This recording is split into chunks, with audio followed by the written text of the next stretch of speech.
Saludos a todos. Vamos a continuar ahora con nuestro video número 21. Y vamos a hablar de un versículo, capítulo 16 de Mateo, versos del 18 al 19. Antes de leer el párrafo como está en la Biblia, déjenme mencionarles dónde sucede esta situación. Nuestro Señor Jesús, en estos momentos de la historia de lo que vamos a narrar, tenía posiblemente unos 3, 4, 5 días que había ido a la región de Sidón, a la región de Tiro. Después de que había ido a la región de Sidón y de Tiro, había regresado hacia el mar de Galilea, en alguna sección del mar de Galilea, donde hizo una repartición de peces y de panes.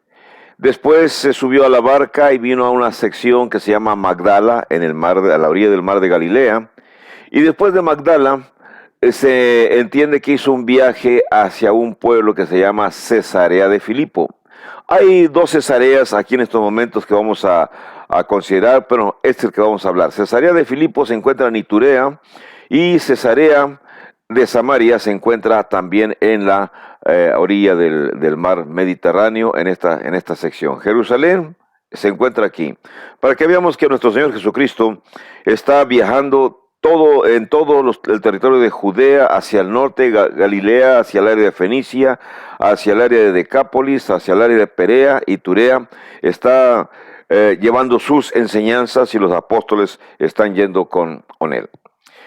El párrafo en cuestión, una vez que ya les enseñé esto, déjenme quitar mi mapa, no lo necesitamos, puesto que vamos a estar hablando ahora de algo que en el video anterior estuvimos mencionando. En el video anterior estuvimos mencionando de algunas palabras importantes, palabra evangelio, palabra iglesia, y ahora vamos con esta cuestión, esta pregunta que Jesús va a hacer. Primero déjenme escribir aquí el párrafo donde vamos a tomar la información, es Mateo 16, del 18 al 19. En Mateo 16, del 18 al 19, me voy a ir en el contexto unos cuantos versículos atrás, hasta el versículo 13, y vamos a leer lo que dice. El texto bíblico dice de esta manera. Dice, viniendo Jesús a la región de Cesarea de Filipo, preguntó a sus discípulos, diciendo, ¿quién dicen los hombres que es el Hijo del Hombre?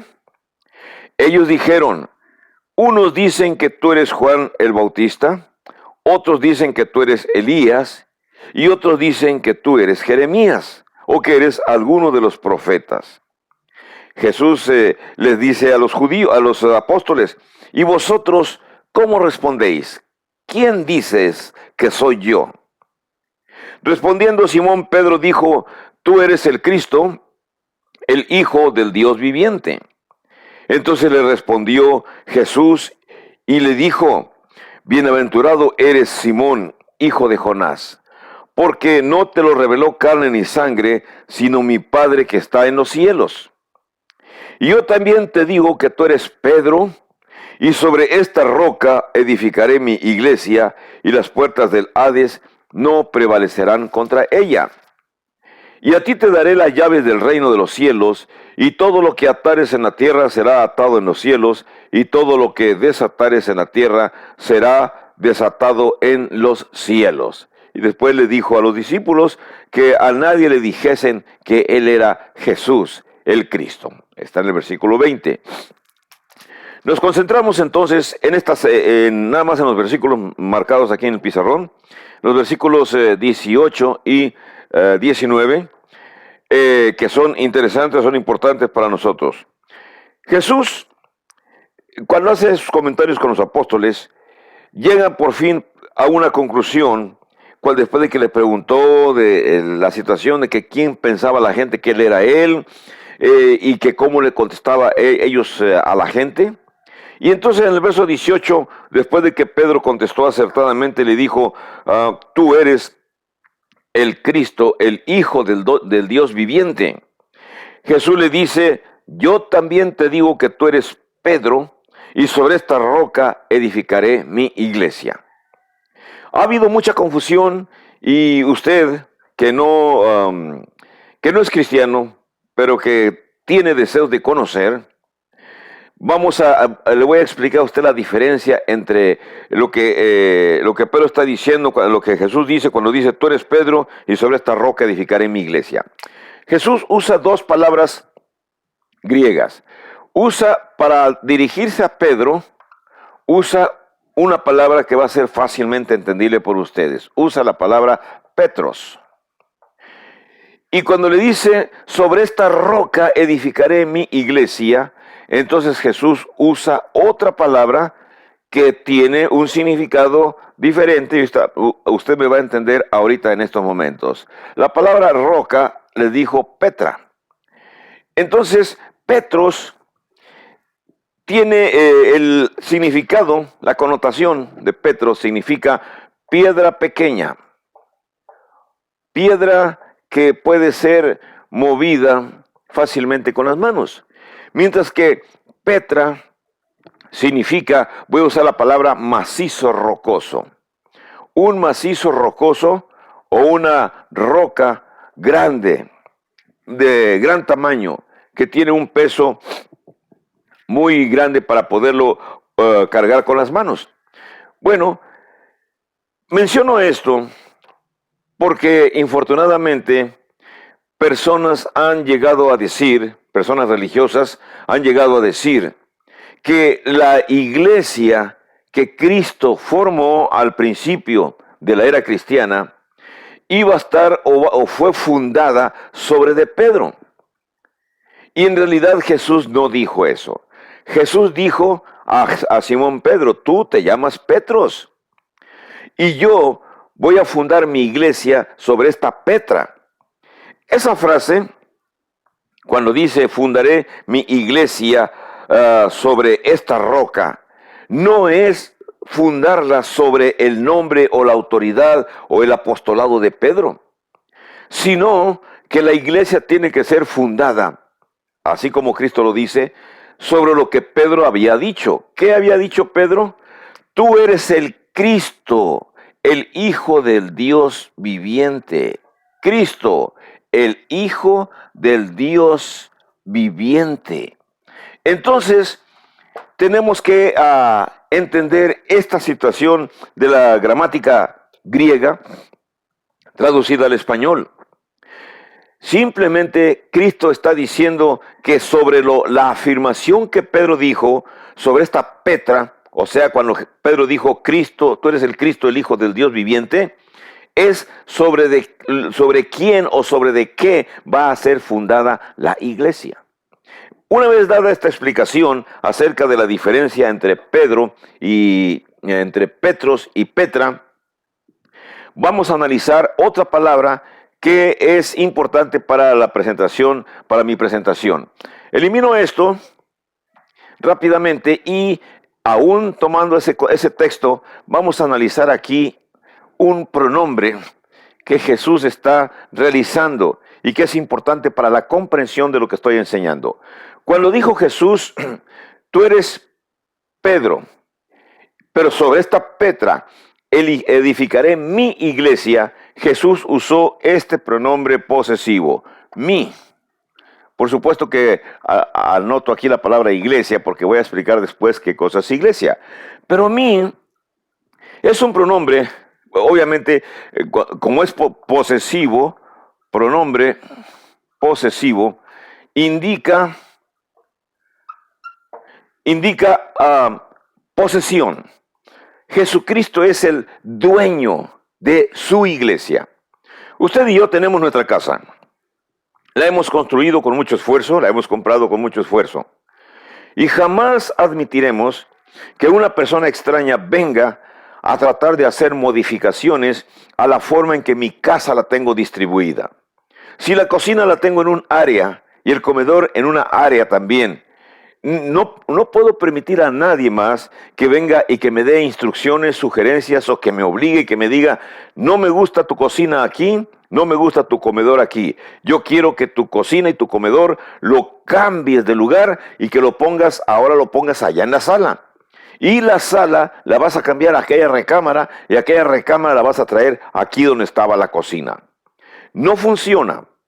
En la vida real, ser propietario de algo significa que somos dueños y señores de lo que poseemos y nadie tiene autoridad para venir a modificar lo que es mío.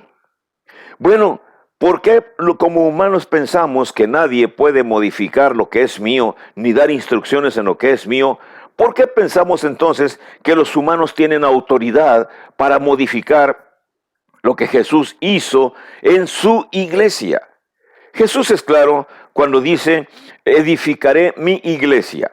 Así que entonces, en el principio del cristianismo, Jesús ya estaba preocupado por formar su iglesia. Y Cristo mismo la edificó. Y Cristo mismo creó las enseñanzas, creó las prácticas de la iglesia que Él fundó. Y esas enseñanzas fueron transmitidas por medio de los apóstoles después de la muerte de nuestro Señor Jesucristo y después de su ascensión a los cielos.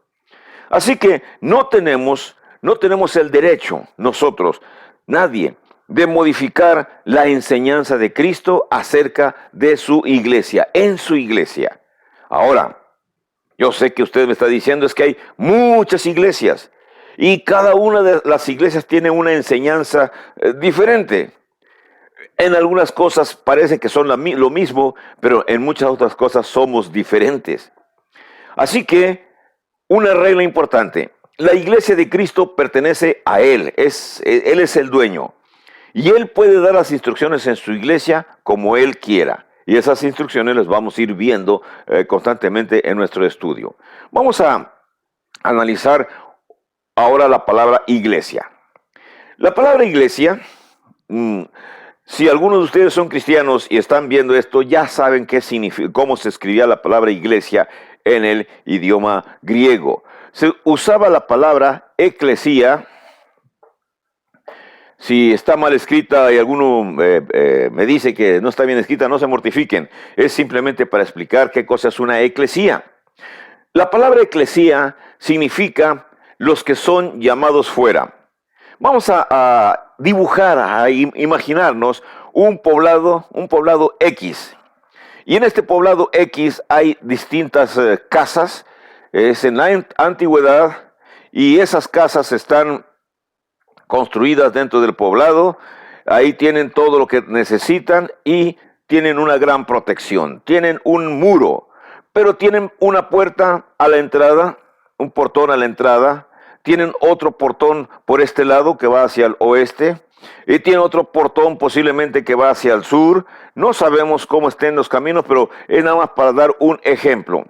Cuando alguien venía de camino, cuando alguien venía de muy lejos, esa persona que venía de muy lejos, si necesitaba llevar un mensaje a esta ciudad, a este pueblo, a este lugar, primero hablaba con las autoridades, normalmente los ancianos, los líderes de dicho lugar, y solicitaba permiso para hablar con los pobladores. Por protección, los pobladores no permitían reuniones de personas de ninguna, para celebrar reuniones de ninguna índole dentro de su territorio. Así que entonces, lo que se hacía, déjeme figurar aquí algo para que entendamos, es que cuando esa persona llegaba y solicitaba permiso para hablar con las personas, la persona en cuestión les hacía la invitación para que salieran fuera. Una vez que salían fuera, entonces aquí es donde la persona, el que traía el mensaje, les explicaba la razón de su visita. Esto entonces es una eclesía. Entonces, eclesía significa los llamados fuera, los sacados fuera, los que son sacados de su lugar, de donde están, para formar una reunión, un grupo, un grupo especial en el cual se le va a explicar lo que se tiene que hacer. Llámese una asamblea, llámese un meeting, llámese un grupo numeroso. Bueno, entendiendo el significado, la connotación de la palabra iglesia, Jesucristo vino desde los cielos. Y al venir desde los cielos, Él va a formar su iglesia. Entonces, su iglesia voy a usar el mismo dibujo, su iglesia son las personas que son sacadas de donde estaban. Normalmente esto se le considera el mundo del pecado. Vamos a decir que esto es el mundo del pecado. Entonces, cuando Jesús saca a las personas, cuando las invita a salir para formar su eclesía, ese grupo diferente, ese grupo especial, Jesús le va a llamar mi iglesia o mi eclesía. Por eso, el párrafo que estamos analizando del versículo 18, también te digo que tú eres Pedro, y sobre esta roca, sobre la deidad de Cristo, edificaré mi iglesia. Esto es importante entonces. La iglesia fue edificada al principio sobre la deidad de Cristo, o sobre lo que Jesús significaba, el Hijo de Dios. Un poco más, cuando Jesús está hablando todavía, usa una frase en el verso 18. Dice, las puertas del Hades no prevalecerán contra ella. Entonces, importante, si Jesús formó su iglesia o inició su iglesia en el primer siglo, ¿hasta cuándo duró esa iglesia? Si entendemos el concepto, dice, las puertas del Hades no prevalecerán contra ella. Nos está diciendo que esa iglesia no iba a morir, no iba a desaparecer nunca. Entonces, al entender esto, la iglesia de Cristo se fundó en el principio cuando Jesús habló con sus apóstoles, y hasta estos momentos la iglesia que él fundó existe. Ahora, ¿qué pasó con ese grupo de personas que Jesús les llama su iglesia? Déjeme leer otro párrafo más para tener mayor comprensión. Recuerden que el propósito de estos videos son tener conocimiento, saber más para entender el cristianismo. Usted y yo somos afortunados porque vivimos en una época en la cual tenemos suficiente conocimiento y nadie nos puede engañar. Que nosotros nos engañemos a nosotros mismos es otra circunstancia. Que nosotros no aceptemos la verdad, eso es diferente. Estamos en libertad. Pero que alguien venga y nos engañe y nos diga, esta es la iglesia de Cristo, está equivocado. Porque para que la iglesia de Cristo sea reconocida, obviamente, debe tener las características que Cristo ordenó que su iglesia tuviera. Déjeme ver cómo se fue educando esa iglesia que el Señor formó. En el capítulo 14 de Juan, versos 25 al 26, Jesucristo, hablando con los discípulos y precisamente utilizando a Juan, el apóstol Juan, como el que lo va a decir. Noten ustedes cómo dice, dejen buscar aquí en mi Biblia y se los voy a leer. Dice el apóstol Juan, dice Jesucristo, dice, os he dicho estas cosas estando con vosotros, mas el Consolador, el Espíritu Santo, a quien el Padre enviará en mi nombre, Él os enseñará todas las cosas y os recordará todo lo que yo os he dicho. Cuando Jesús dice estas palabras, imaginémonos entonces un grupo numeroso de personas en Jerusalén.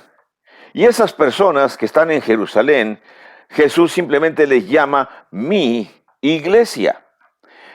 Y les está diciendo que en el momento en que Él marche, mientras Él está con ellos, Él les da las instrucciones que tiene que darles. Pero Jesús dice que cuando Él se vaya, cuando Él se regrese, entonces vendrá otro semejante hacia ellos y se le va a llamar el Espíritu Santo o el Consolador o el Paracleto. Cualquiera de los términos son adecuados. ¿Y cuál va a ser la función del Espíritu Santo que va a venir a su iglesia en el primer siglo? La función de Él, según dice el versículo 26, dice, Él les va a enseñar todas las cosas y les va a recordar lo que yo os he dicho. Entonces, dos actividades que va a hacer el Espíritu Santo. El primero les va a enseñar. Y la segunda les va a hacer recordar,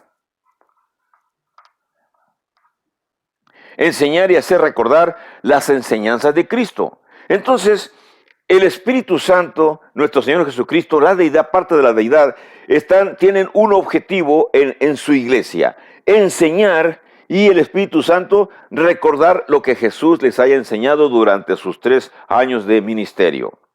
Sabido es por la gente que conoce que nuestro Señor Jesús gastaba casi 1/3 de su tiempo en la educación muy particular, muy especial de los apóstoles. Los tomaba aparte, y cuando los tomaba aparte fuera de las multitudes, les enseñaba directamente y les daba instrucciones acerca del futuro, y les decía lo que tenían que hacer, lo que tenían que decir, lo que tenían que proclamar.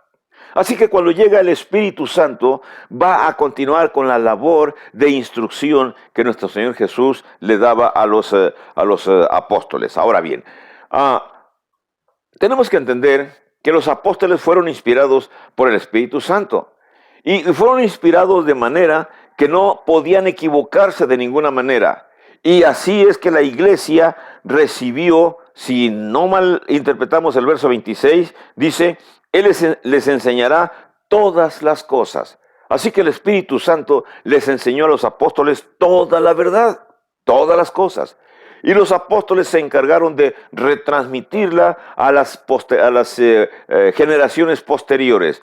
¿Cuándo sucedió este asunto? Bueno, vamos a ver, el inicio se encuentra en el libro de Hechos, capítulo 2, del 36 al 41. Le voy a leer el libro de Hechos, capítulo 2, del 36 al 41. Voy a eliminar esto para que entendamos cómo se formó o se inició esta iglesia que Jesús le llama mi iglesia. Según la narración, según la narrativa de Lucas, en el capítulo 2 de Hechos, versos 36 al 41, se los voy a leer así. Dice: sepa pues ciertísimamente toda la casa de Israel que a este Jesús, a quien vosotros crucificasteis, Dios le ha hecho Señor y Cristo. Al oír esto se compungieron de corazón y le dijeron a Pedro y a los demás apóstoles: varones hermanos, ¿qué haremos? Y Pedro les dijo: arrepiéntense y bautícese cada uno de vosotros en el nombre de Jesucristo para perdón de los pecados, y recibiréis el don del Espíritu Santo. Porque para vosotros es la promesa, y para vuestros hijos, y para todos los que están lejos, para cuantos el Señor Jesús, el Señor nuestro Dios llamare. Y con otras muchas palabras testificaba y les exhortaba, diciendo: sed salvos de esta perversa generación. Así que los que recibieron su palabra fueron bautizados, y se añadieron aquel día como 3,000 personas. Nos remontamos un poco al contexto, y entonces imaginémonos nuevamente una explanada grande, una casa de 2 pisos, y en el segundo piso, entendamos que vamos a decir que estaban los apóstoles todos acá, estaban en esta circunstancia, cuando el Espíritu Santo vino y se posó en ellos, una especie de luz y de gran ruido, de gran esplendor, de gran,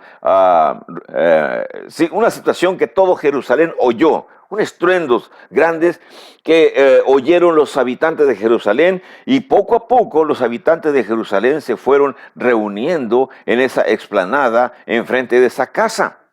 Y el contexto nos dice que posiblemente, dicen algunos historiadores, debieron de haber existido de menos algunos 10,000 participantes.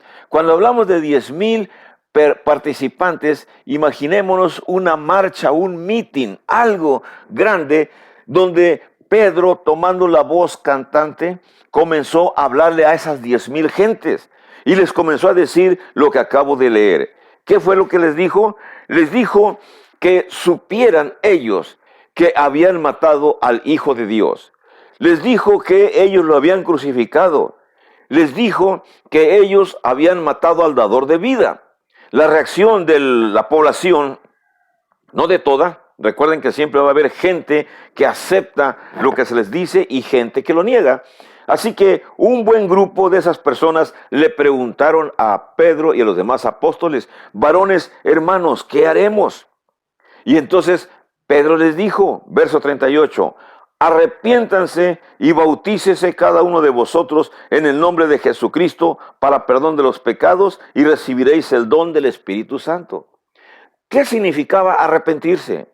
¿Qué significaba bautizarse? En mi video anterior hablamos acerca de la cuestión del bautismo y la semejanza con el Evangelio. Y ahora Pedro está poniendo en práctica lo que Jesús le dijo acerca de cómo tenían que enseñar el Evangelio. Y por supuesto que los judíos que están ahí reunidos entendieron, porque no es algo difícil. Usted y yo también ya entendimos perfectamente la relación que hay entre Evangelio y entre bautismo. Por eso Pedro, en esta narración que nos da Lucas, simplemente les dice, arrepiéntense y bautícense. Y van a recibir ustedes dos cosas. Inmediatamente, según el versículo 38. Lo primero que van a recibir es perdón de pecados, don del Espíritu, y van a recibir también el perdón de sus pecados. Perdón de los pecados. Dos cosas que las primeras personas iban a recibir. Y bueno, ¿y qué más tenían que hacer ellos? Bueno, obviamente tenían que arrepentirse. Ellos están oyendo y se les dice, ustedes tienen que hacer estas dos cosas. Número uno, arrepentirse. Y número dos, después de arrepentirse, dice, tienen que bautizarse. Y cuando ustedes hagan eso, le dice Pedro a los judíos, dice, cuando ustedes hagan eso, entonces van a recibir estos dos regalos. ¿Cuáles? El don del Espíritu Santo y el perdón de sus pecados. Imaginémonos la gran concurrencia, dialogando, platicando entre ellos, pensando, ¿qué vamos a hacer? ¿Qué es esto que nos están diciendo estas personas? Porque recuerden que los miramos que están brillando y algo hay encima de ellos, a lo mejor ya están llenos de mosto, y cada quien comentaba. Pero hubo un grupo de ellos, dice el versículo 40, con muchas otras palabras testificaba y les exhortaba diciendo, sed salvos de esta perversa generación. Así que, verso 41, los que recibieron su palabra no es todo el grupo de personas, todos la oyeron. Las 10,000 personas oyeron esas palabras. Pero aquí se menciona nada más que los que oyeron, entendieron, comprendieron, aceptaron y se arrepintieron. Le preguntaron entonces a los apóstoles, ¿qué es lo que tenemos que hacer? Y entonces Pedro les dijo, arrepiéntense y bautícese cada uno de ustedes para recibir el don del Espíritu Santo y el perdón de los pecados. Interesante cómo inicia la iglesia, porque así es como se va formando la iglesia poco a poco. ¿Qué sucedió después de que Pedro les dio esa instrucción y los demás apóstoles? Porque la pregunta fue hecha a Pedro y a los otros apóstoles. Los judíos le dijeron, ¿qué haremos, varones hermanos? Ojalá que usted también pregunte y diga, ¿qué hago después de recibir esta explicación? Como amerita dar más explicación a este párrafo, aquí finalizo y lo dejo pendiente la continuación para mi próximo video, en donde vamos a analizar los versículos 40, 41, 42 y el 47 del libro de Hechos, para seguir explicando. Reciban bendiciones y nos miramos en el próximo video. Hasta luego.